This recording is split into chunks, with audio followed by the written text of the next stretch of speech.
Juan Soto, new New York Mets slugger, just signed a $765 million contract, the richest contract in the history of sports over 15 years. And the reason he has gotten that contract is because his boss is Steve Cohen, one of the 100 richest billionaires on earth.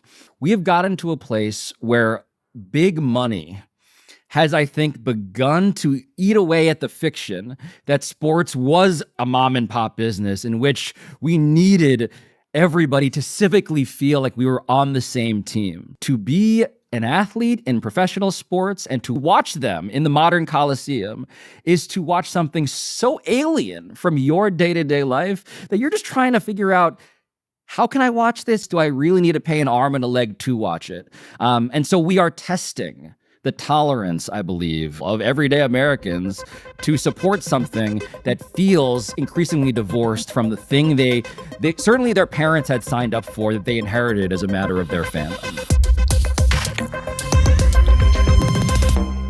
I'm Bob Safi. I'm here with Pablo Torre, longtime sports journalist for ESPN and others, and host of the podcast Pablo Torre Finds Out. Pablo, thanks for being here. Bob, it has been a year.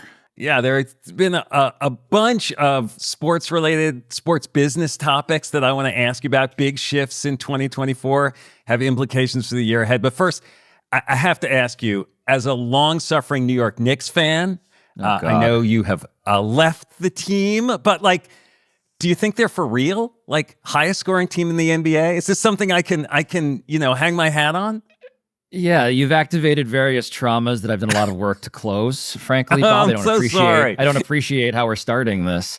The Knicks are good. And in my voice just then, you can hear the lilt of somebody who does not trust a team that does not need to be good to sell out every single game. Madison Square Garden is always leading the league, it seems, in commerce, despite being often abjectly terrible. But this Knicks team, what I will say cautiously is that last year proved that the New York Knicks, when they are good, are responsible for the most fun atmosphere in the NBA. So yes, but baked into that premise is pain. So just know that they will disappoint you, break your heart, and you will be like me, even though there will be these dollops of optimism as I am sharing one with you now.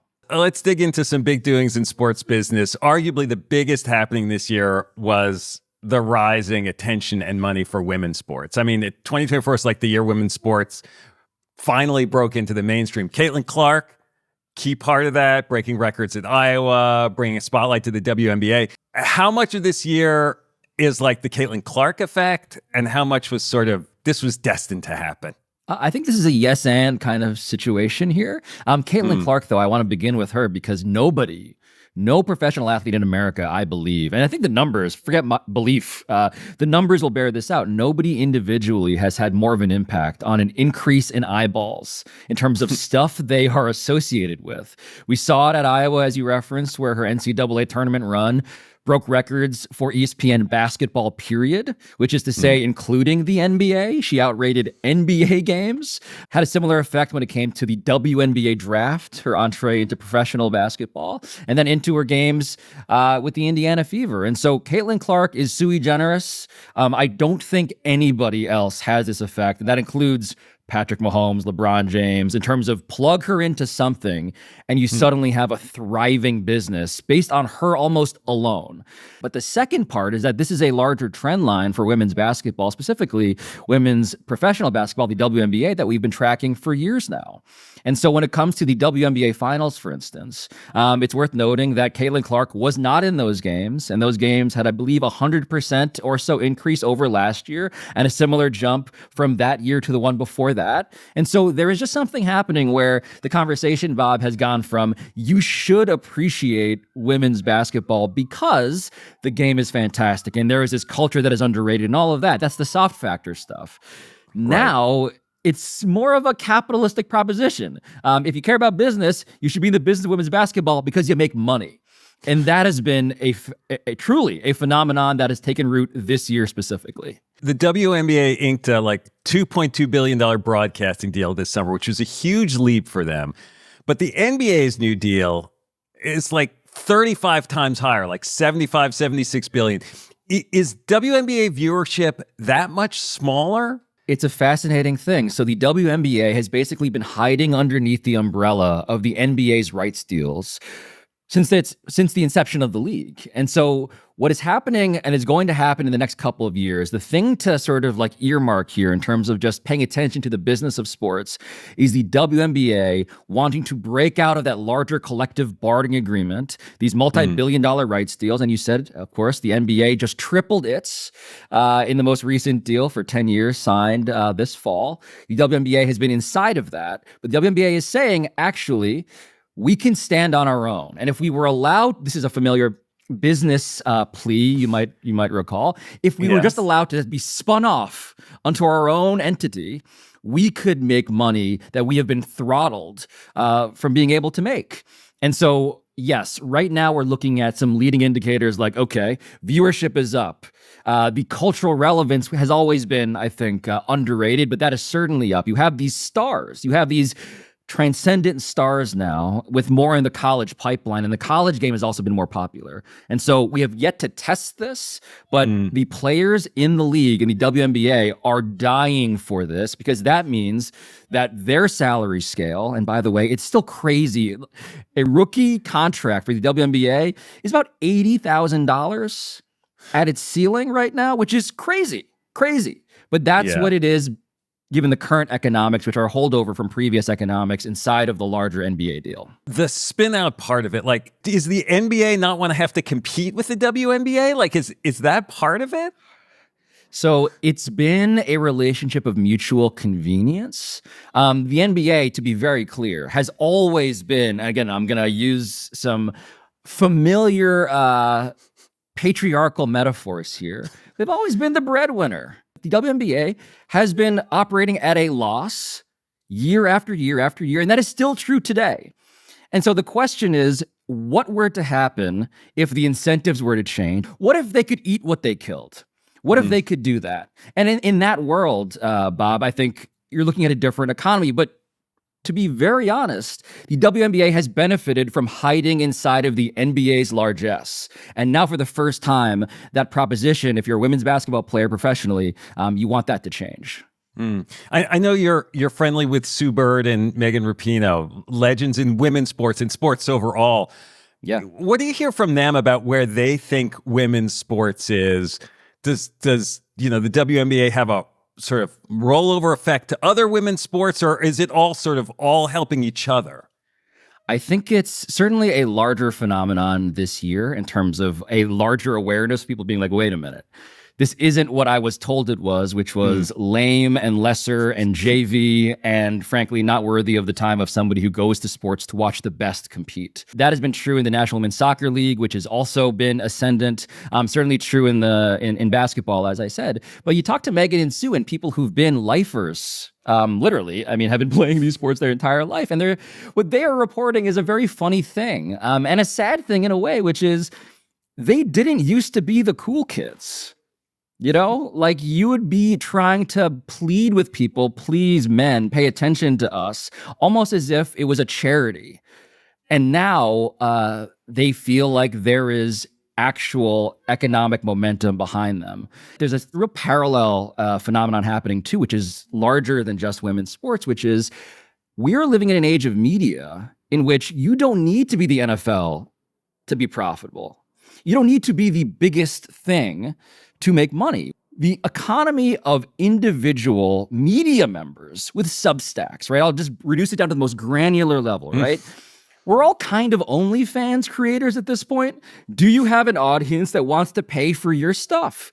The audience that you have does not need to be enormous, billions of people for you to make a pretty penny.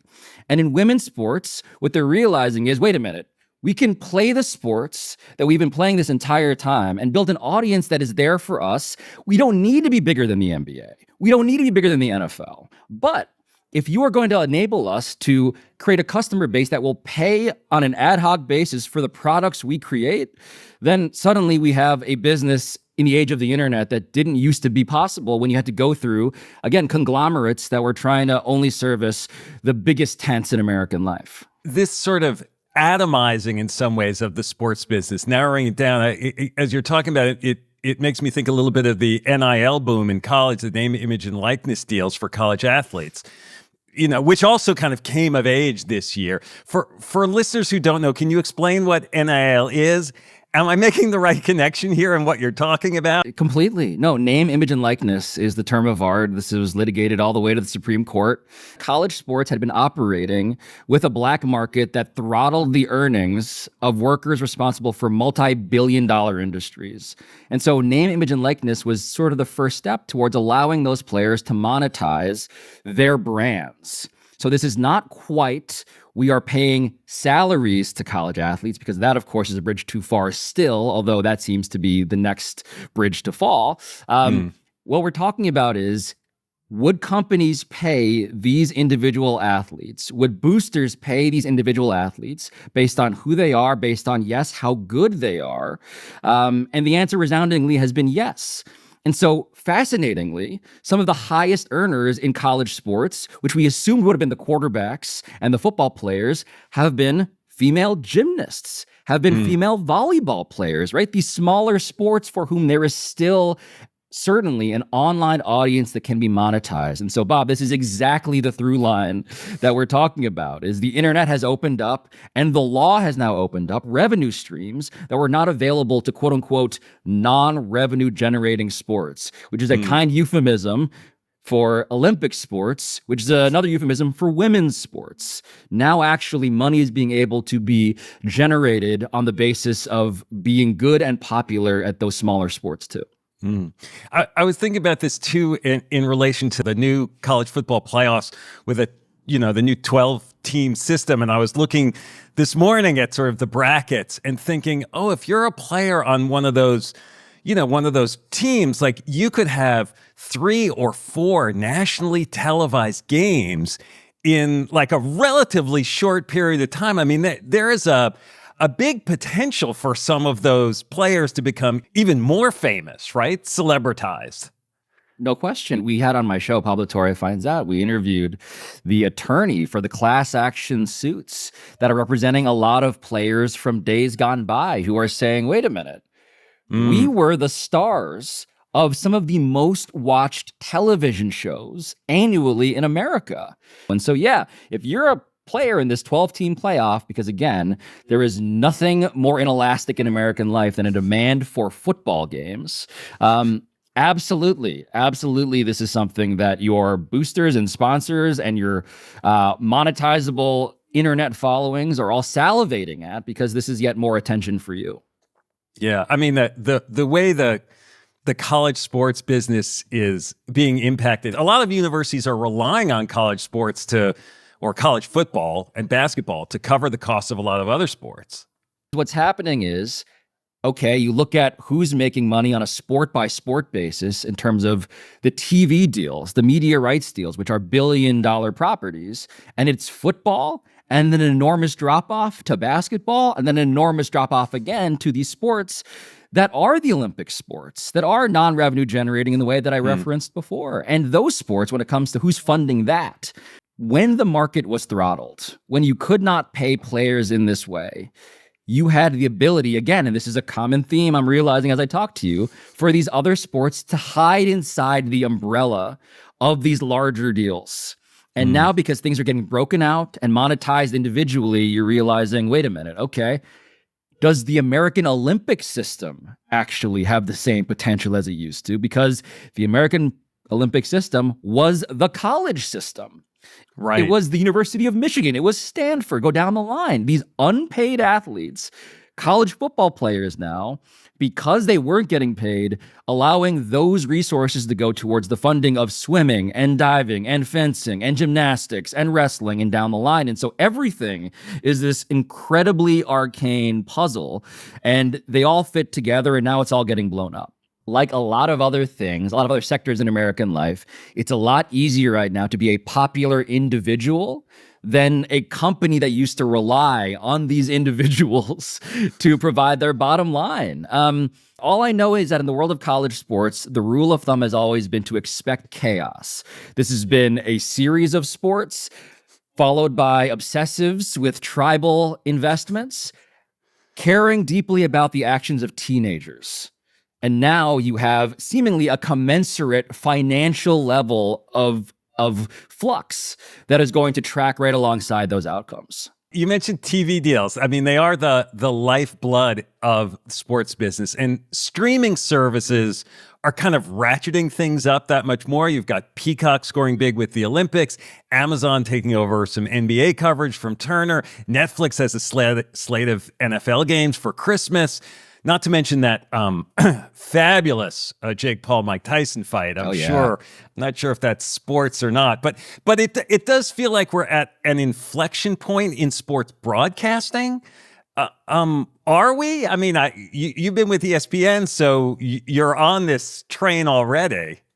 Yeah. Look, I do a show called The Sporting Class, and my co-host is John Skipper, who is the former president of ESPN, who was the architect of lots of these multi-billion-dollar rights deals from days gone by.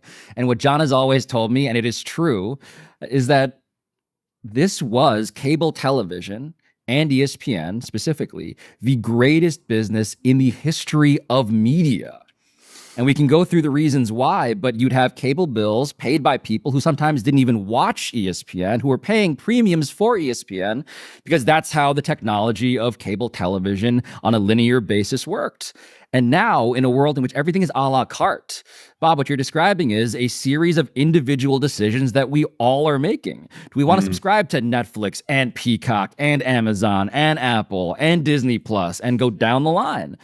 And what has been true since the beginning of that golden era of cable TV that John presided over at ESPN is still true now, but just diminishingly, which is there is nothing more valuable than these games when it comes to drawing mass quantities of Americans together under what still remains the biggest tent in American life. If you're the NFL, you feel fantastic because every time you put a playoff game on Peacock or certainly on Amazon, you are breaking records for those streaming platforms because people still, regardless of your politics, by the way, we can't say this about many things, but regardless of what you care about politically, musically, pop culturally, you will gather alongside people who disagree with you feverishly to watch these games. That said, the tech platforms, the tech companies, as is true across so many aspects of media, they are penny pinching and optimizing, big scare quotes there, in a way that the linear cable television business, media companies of the past never had to. What you're seeing is, I believe, the beginnings of a turn towards a world in which these tripling of NBA rights deals and the unending fountain of money, they will be tightening. Apple and Netflix and Amazon, for as much money as they have more money than God at this point, they don't need it the way that cable television needed it, that Disney needed it, that Comcast and CBS needed it. And so that's going to be the big inflection point when the actual cable television and linear television in general eventually does give way. And from a customer point of view, I think about this too. Like, do fans care about what the network is? Like, do you care whether it's on TNT or ESPN or Amazon? Like, you don't necessarily have any loyalty to that brand. Not at all. And you can see that in the extreme popularity of pirated game broadcasts. I mean, look, this is at a certain point, right? I'm talking to you in the same era when Juan Soto, new New York Mets slugger, just signed a $765 million contract, the richest contract in the history of sports over 15 years. And the reason he has gotten that contract is because his boss is Steve Cohen, one of the 100 richest billionaires on earth. And so the point is, we have gotten to a place where big money has, I think, begun to eat away at the fiction that sports was a mom and pop business in which we needed everybody to civically feel like we were on the same team. Everything is suggesting that to be an athlete in professional sports and to watch them in the modern Coliseum is to watch something so alien from your day-to-day life that you're just trying to figure out, how can I watch this? Can I watch this? Do I really need to pay an arm and a leg to watch it? And so we are testing the tolerance, I believe, of common people, of everyday Americans to support something that feels increasingly divorced from the thing they certainly their parents had signed up for, that they inherited as a matter of their fandom. One other looming change in sports business has to do with the NFL. In August, the league voted to allow private equity to invest in teams, the last big sports league to open things up this way. Now, outside of sports, private equity is often associated with cost cutting and restructuring. Doesn't seem to happen so much in sports, but any sense of what we should expect in the NFL? Is it going to become more professionalized financially? Like, what happens? It's really interesting what the NFL has done. They were the last ones into the private equity pool, and they have created these terms that are incredibly friendly towards the people who already own the teams. So basically what they've said is there's a half dozen number of PE firms that we have allowed to invest. It is a privilege and an honor to give your money to the NFL, let's be clear. And they're also saying that you guys are non-voting part owners. And the reason it's happening is interesting because we have gotten to a place where these teams, for instance, the Washington Commanders, bought by Josh Harris and his fellow private equity princes, by the way. That was the headline in the New York Times describing Josh Harris when he bought the Sixers. Again, another billionaire. These guys are so singular relative to the other bidders in the marketplace, where if you're trying to wring more money out of this asset that you bought, you kind of have to go to private equity at this point. And what they've realized is, okay, wait a minute. So what I want out of owning a pro sports team is I want to go to the games, I want to make the decisions, I want to have great seats. Okay. They've realized they can do that if they own 51%, you know? And so in the meantime, okay, wait a minute. Now I have an $8 billion asset, 49% of which can be sold off in various bits and parts to people. It's a great deal for the NFL. It's a great deal for those owners. And it reflects, again, this ascent in terms of evaluation of these teams that hinges, again, on the broadcast rights and the, let's call it currently, the whims of tech companies that are saying, keep pace. We're in this with you. But when things change down the road, as they inevitably do, I think the feelings about private equity will be a lot like the feelings that people in media have had, or people in fast food have had towards private equity, which is, wait a minute, suddenly these people want to optimize us too. As you talk about the way the sports business works, it sounds a little bit like a house of cards. Like, you know, there's all this money that's coming into the leagues, that's coming from the networks, who are getting the money from advertisers in order to reach an audience that maybe is getting smaller or is moving to clips. Although it's still the only way you can get a mass audience to show up, right? It's the biggest house of cards left, Bob. We are living in a country full of houses of cards. This happens to be, for all of the doom and gloom I have just prophesied, it happens to be the largest and yet somehow still most structurally sound. And that, I think, owes to the unique place that sports has in American life. I'm not telling you that this is pre-peak, right? I think we've probably passed it. That would be my personal pessimism and cynicism around the long arc of this business. I don't think we'll ever get to numbers that we've seen in the post-television era. But if you want a large mass of people to care about something like it is religion and politics and race and gender and everything rolled into one with all of those attendant feelings, sports is the only place you can get it, for better and for worse. Yeah. I do want to note for everyone, I mean, Pablo wrote a terrific breakthrough piece for Sports Illustrated way back in 2009 called How and Why Athletes Go Broke, about athletes losing their money to mismanagement and financial naivete. I remember that you reported that like most former NFL players were bankrupt or under stress. Most NBA players were broke, you know, within 5 years of retirement. I'm curious, have you continued to follow this? Have things changed in the 15 years since then? We recently did an episode on the 15-year anniversary of the story, which still remains the thing that I think I still get most incoming messages about of all the other stories I've written. And I actually talked to, again, here is a mix of self-indulgence and also journalistic investigation. I talked to a financial advisor who now advises all of these first-round picks in the NFL and the NBA, who was inspired to do the job because he read that horrifying story I had reported. And it was just this sort of like weird thing of so much has changed and yet so little has. But yeah, look, sports business to me is a deep, abiding curiosity. And it goes down to the personal finances of players who are now making money earlier in the college system, as we said, and yet are not supported in the ways you might expect. Athletes are often metaphors for the normal mistakes of us normal people who don't have those athletic gifts or those bank accounts, but they're exaggerated because of the funhouse mirror of celebrity and wealth. So for me, business and sports are inextricable from one another. That is the era that I grew up in. And that's the era that I remain super, super interested in exploring. I mean, we see a lot more stories of high profile athletes getting into business and being entrepreneurs and, investors. I'm just never sure whether, is that just the folks at the very top? And, so many athletes move through these leagues and are there for a few years and sort of don't get any support, and it doesn't become a nest egg for the future.